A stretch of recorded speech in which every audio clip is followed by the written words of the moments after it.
again, Gary Zacharias here. I want to look at another book. This is part of our podcast, the Apologist bookshelf. Hang on, put your seatbelts on and get ready. I want to take on another book by Hugh Ross. This one's called Improbable Planet. And the reason I say that about hang on is that Hugh Ross is an intellectual giant. He's really interesting.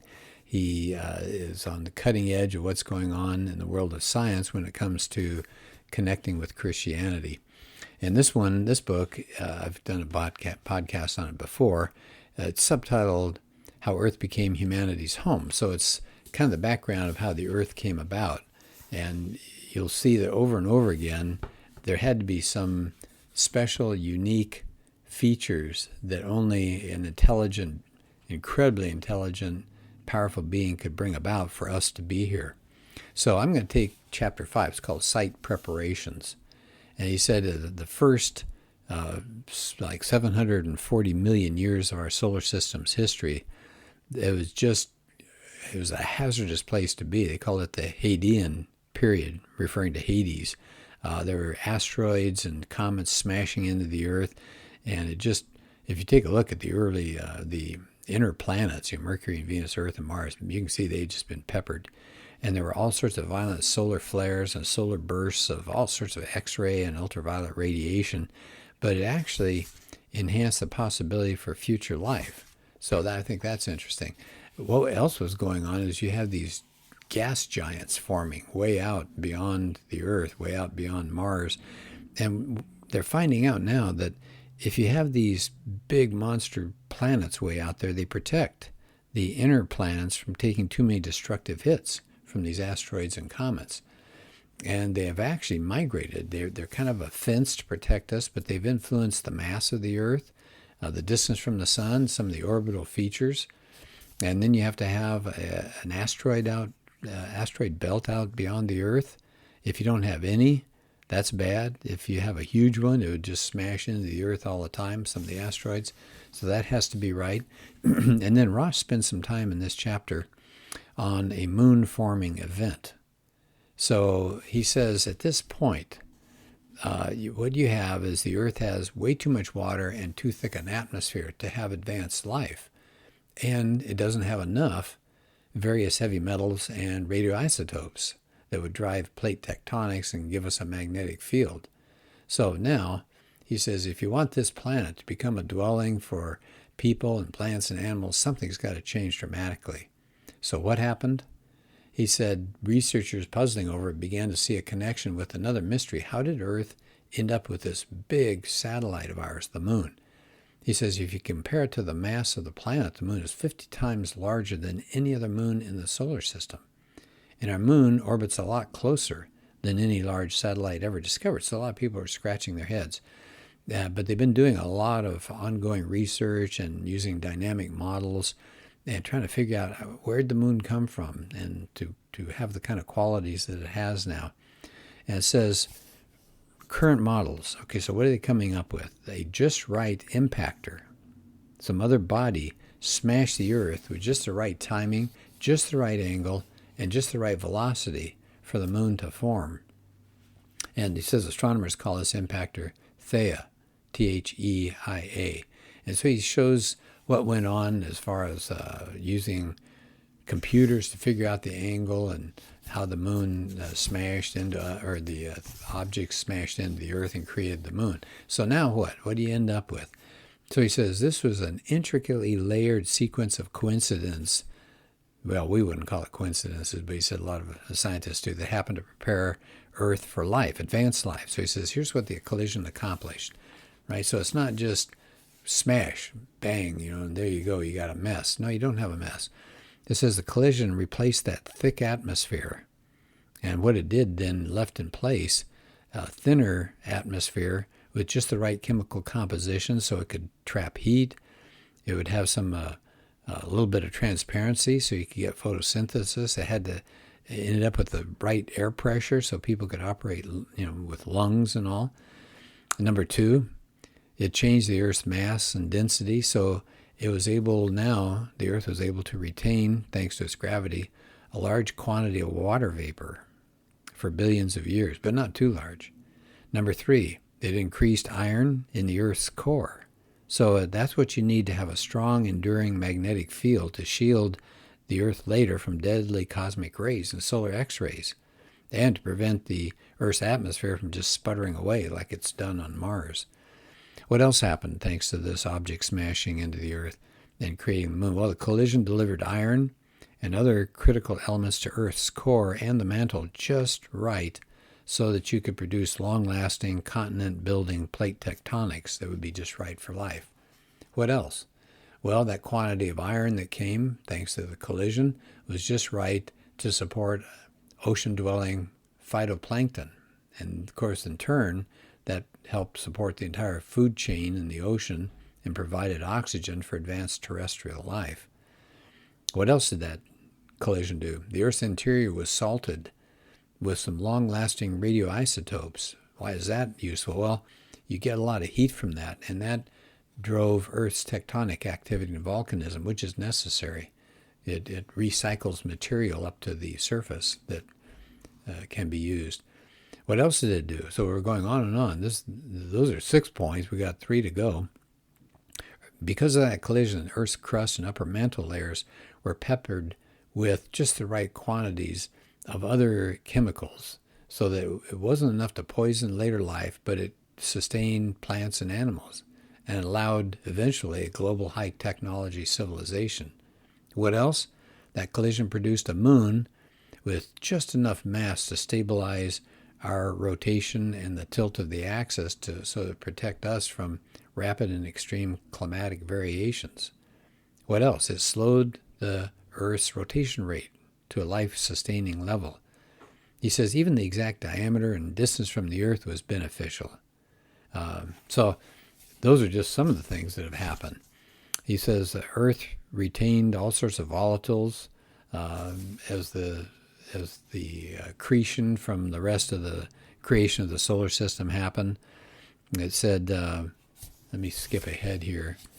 So you've got that going on. So that was chapter 5. I wanted to skip chapter 6. So that chapter 5 focuses especially on the creation of the moon and what that did for us. Chapter 7. Okay, now it says when life first emerged on Earth, it already had a complex ecosystem of unicellular species all over the place in high abundance.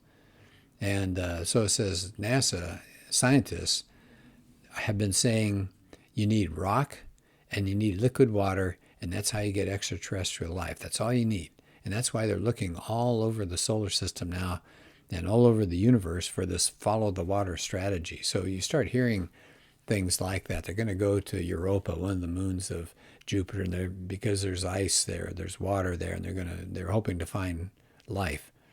And he has a quote here from Stephen Vogt, VOGT. His research team discovered an extrasolar planet way out there. He said, my own personal feeling is that the chances of life on this planet are 100%. Why? Because he said they must be common, these planets that have water on them. So that may be overly optimistic, but what's going on right now is astrobiologists are trying to find other Earths out there, twins, to see if they will have that liquid water and that solid rocks, and you put those together, and bingo, you get life. But he says, hold on. Researchers are going to, he says, we expect they will find planets that have water, but this is the crucial question. Just because you get water and rocks, does that automatically lead you to spontaneous generation of life from non-life? Well, no.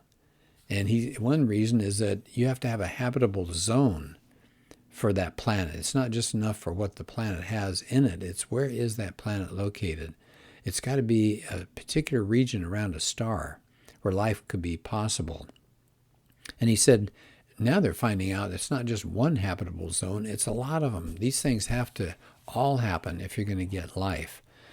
He said it's a narrow region where all these habitable zones overlap. That's when you finally get the possibility of life. And he says, here's what's going on with some of the studies to date. 8 distinct habitable zones. Number 1, liquid water. Okay, so you've got to have your planet located someplace around a star where liquid water could exist on the surface. And then that, of course, means you got to have a certain kind of atmospheric pressure. So you got to have more than just a stable supply of liquid water. You got to have a habitat where you can have frozen water and liquid water and water vapor simultaneously over a long period of time. Well, they haven't found that yet. How about number 2? You have to have an ultraviolet habitable zone. Okay, so you want to have UV radiation that's not too strong or too weak. It's got to provide for life's needs. I mean, if you don't have it, several essential biochemical reactions and the synthesis of life-essential biochemical compounds can't happen. Okay, so that's not, if you have too little UV radiation. But what if you have too much? It destroys land-based life. So the quantity and the wavelength of UV radiation has to fall within a certain range for life to survive, and even narrower range for life to flourish. So here we are, we already have 2 habitable zones that have to happen, the water, the ultraviolet. How about number 3? You have to have a photosynthetic habitable zone.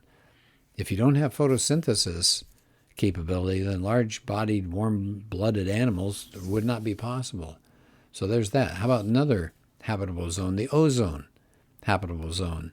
Now, why do you want an ozone? Well, it forms a shield. It affects the amount of radiation that reaches the planetary surface. You want to have just the right radiation coming through. You also have, this is number 5, you have to have a rotation rate habitable zone. So how fast the planet rotates impacts the reflectivity of clouds and how much of the light will penetrate. So a rapidly rotating planet compared to a slowly rotating planet would have different kinds of clouds that wouldn't work for us. So it has to be just exactly the type of rotation. Here's something that sounds odd: obliquity habitable zone. What are they talking about? That's how much the planet is tilted. It says that determines the planet's surface temperature. So the higher the planet is tilted, the warmer the surface. So it warms the oceans and it cools the continents. So that has to be just exactly right. So let's try one more. The tidal habitable zone. So the planet, it's how far you are from a host star. The planet has to be near enough for life-essential radiation, but not get too close where you get tidal locking. Because due to gravity, of course, a star exerts a stronger pull on the near side of a planet than on the far side. So you got to be careful about how much tidal habitable pulling is going on. Here's another habitable zone that has to happen. Number 8, the astrosphere habitable zone. And what are they talking about there? Well, a star puts out wind. It's a release of radiation that pushes outward against the cosmic radiation all around it. And it says this wind creates a cocoon of charged particles surrounding the star. And a powerful stellar wind generates a plasma cocoon, but that's not good, right? A cocoon like that could blast nearby planets with all sorts of stellar particles to kill or limit the prospects of life. On the other hand, so here we go again, right? It's got to be just right. On the other hand, if you had a really weak stellar wind, you get a small plasma cocoon that's inadequate to shield the planet from blasts of deadly cosmic radiation. So just think about all those things that have to be exactly right. And it says these habitable zones change through time, both in their distance from the star and in their breadth. So he says the probability of life's origins by natural processes based on the things he's been talking about in this chapter may not be high at all. He said maybe as low as 0, and then he goes into more depth. So again, this book is really, really focused, and I don't know if it's for everybody, but I find this amazing when you realize the care and the crafted qualities that have to be here for us to exist, for any kind of life to exist. I always think about Paul Davies. Now, Hugh Ross hasn't talked about him here, but Paul Davies is not a Christian. He's an astrophysicist from Arizona State, not a believer. And he says we may be it in the entire universe as far as life, because it's so difficult to have life anywhere happen. So he's very pessimistic about it. He says this is it, probably right here on Earth, and nowhere else, not just in the solar system, but nowhere else in the universe have things been exactly right to provide life. It's so difficult to get life and to get it to stay. So I appreciate NASA. I appreciate the fact that they're searching and doing some amazing things on Mars. They have a little helicopter going, and these rovers have gotten big and amazing capability, and they'll have other voyages to planets. That's great. I love that. I think that's amazing. We get to see. It's kind of like we're there on Mars. But the astronomers are often saying they're doing it to try to find life. And we'll see if it helps their funding. More power to them. But we'll see. It doesn't sound very promising, but it shouldn't stop our exploration just to figure out what's going on and why. So I approve. I enjoy seeing what NASA's up to and other space agencies. But I think we're finding out that this Earth is special, that God made this for us and lavished care and attention on it. All right, well, that's interesting. At least I hope it's interesting for you. Thanks, and we'll do another podcast soon.